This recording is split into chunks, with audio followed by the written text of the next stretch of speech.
How's it going? My name is Jess, and this is Reason. Today with the editor at large, Darren Grimes, and we'll be discussing how Jane Fonda has said on a interview that there'd be no climate crisis if it wasn't for racism. You can take anything, sexism, racism, misogyny, homophobia, whatever, the war, and if you really get into it and study it and learn about it and the history of it everything's connected. There'd be no climate crisis if it wasn't for racism. I mean, Jess, you could scrape the bottom of the barrel, and even then I think you'd struggle to find the word salad that came out of Jane Fonda's mouth there. Of course not. It's risible nonsense. It's palpable nonsense. But Jess, putting that to one side, right, you could actually merge the amount of time that you and I, collectively, have been on this planet, and it wouldn't actually scratch how long Jane Fonda has been a Hollywood lovey, right? She's probably better known these days for being some kind of cuddly Netflix granny and having her face pulled tighter than a pair of skinny jeans on James Corden, right? But she's actually known by some, in America especially, going back, way back, as Hanoi Jane. Now, she's known as Hanoi Jane for cavorting with the enemy, right? So it's absolutely no surprise to me that she's in on the climate change con, right? That she's going green to immiserate the West and lead us to be both colder and poorer, and of course to deindustrialize. She has an absolutely long history of being quite a nasty hard left activist. During the Vietnam War, she actually offered succor and support to the communists, right? She offered succor and support to those who were shooting down American troops, singing things like F the Army. You can guess what the F is. I don't wish to use that kind of language on this recording. But there was actually a documentary on this, and it was pulled in the end. But basically, Fonda was an advocate of the bourgeois Bolsheviks, right, that waged war on America and its values. That's what you've got to remember when you hear all of this risible nonsense and word salad from Jane Fonda. I mean, I think this is just a product of intersectionality. You can't have sexism without racism, you can't have climate change without racism, all these things.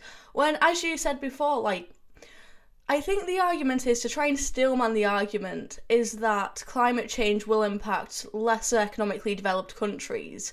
But is, as a matter of fact, the reason why people like Greta Thunberg don't mention, the amount of emissions China releases is actually we need productivity, which does, emit carbon emissions. We need productivity in order to advance, and that's exactly what these climate change lunatics are against: productivity and development. Yeah, absolutely. And the development of, as you say, nations that haven't yet developed, that haven't gone through a period of industrialization, that haven't, the ability to allow its nation to switch on the heating or switch on the lights or pop to the pharmacist for some medicine, right? These are the fruits of progress that we in the West take for granted. I actually think it is a massive, massive shame that there are those who genuinely believe that telling poorer countries, don't worry, the West is going to give you subsidy, but to hell with you actually being able to use fossil fuels, to hell with you actually being able to use energy, right? Because we know that when the wind isn't blowing and the sun ain't shining, you can't use these renewable forms of technology. So we're basically paying poorer nations to stay poor. Now, just that to me is the kind of, I guess, colonization of these nations that the left are supposed to be opponents of, that Jane Fonda is supposed to be an opponent of. Now, she, for one, happens to have done a hell of a lot of good out of America and its values, right? I happen to think that she's an especially repugnant hypocrite. And I would just say that this word salad that she uses, as you rightly say, intersectionality, she uses every ism and phobia that she can think of in that 80-odd-year-old brain of hers, in the hope that she'll get a few cheers from the purportedly progressive left that want to keep poor nations poor. It's risible nonsense, right? It's risible nonsense to suggest that these isms and these phobias are causing climate change emissions.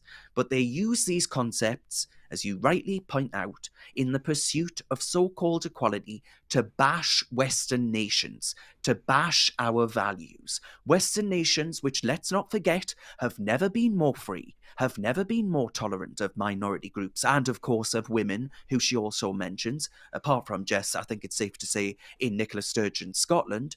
But I really do think that Jane Fonda ought to sod off with Joe Biden and retire to the funny farm, never to return, right? They're awful characters that do nothing for the fight for freedom and its values, and as I say, are repugnant in their pursuit of keeping poor people poor.